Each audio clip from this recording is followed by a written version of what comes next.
Hello everyone, welcome to this session on vocabulary development, and I am Dr. B. Sushma. Firstly, let us know the what and why of vocabulary. What is vocabulary? Vocabulary is a body of words used in a particular language.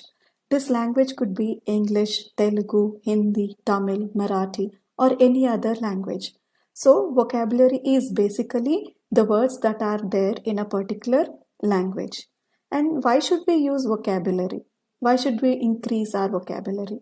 It makes our communication easier and impressive. If we have good vocabulary with us, we can communicate better and easily also. And then vocabulary also helps us improve reading skills and writing skills.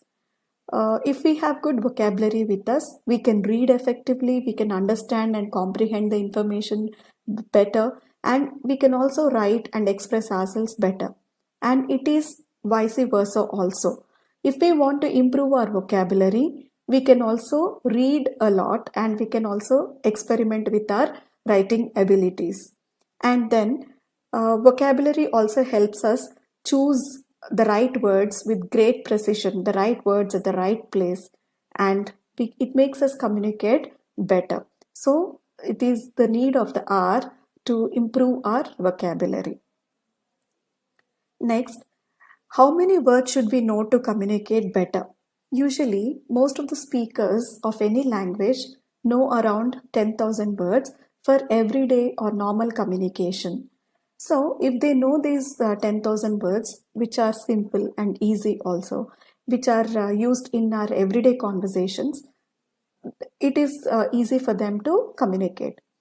When it comes to students or learners, the graduates and postgraduates, they should know at least 2000 to 2500 words, and not the normal words or the ordinary words, but the complex vocabulary or the subject specific jargon.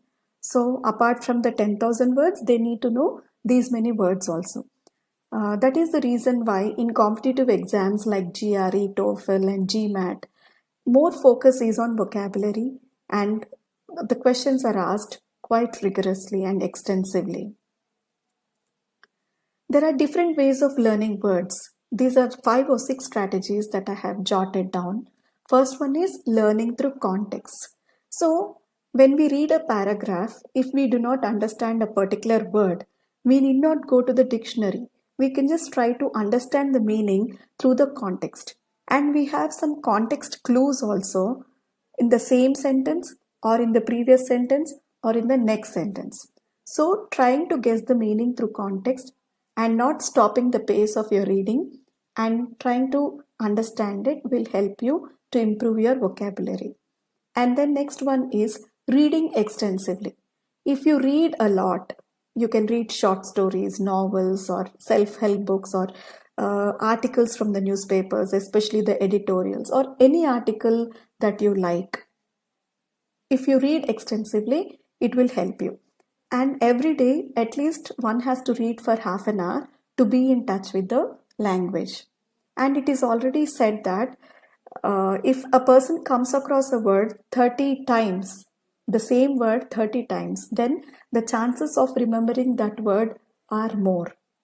And the next way is to use prefixes and suffixes. If you know the meanings of the prefixes, the words that are added before the word, and the suffixes, the letters that are added after the word, definitely you can understand the meanings. Even if you come across a new word, you can try to guess what that meaning is through the prefix and suffix. And the next one is word association or subject specific jargon. When suppose you are reading an article on corruption, after you read the article, you will be understanding that you have learned some new words related entirely to corruption. These are called subject specific jargon. For example, bribery, extortion, laundering of money, or say dubious ways, hypocrisy, etc. So, when you read articles, you will be able to learn all the words related to that particular topic. And the next one is synonyms and antonyms.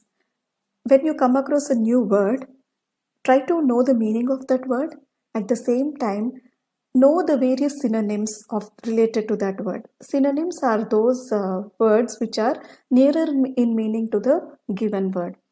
Jot down as many synonyms as possible and write down as many antonyms as possible of that particular word. Then it becomes easy for you to learn as many words as possible. And then the last strategy is remembering with pictures. If you are unable to remember a word, you can also visualize it or you can imagine it through a picture, and it will help you to retain that word for a longer period of time. So these are some of the strategies which will help you to improve your vocabulary. And let us discuss all these strategies in detail in the next video. Thank you.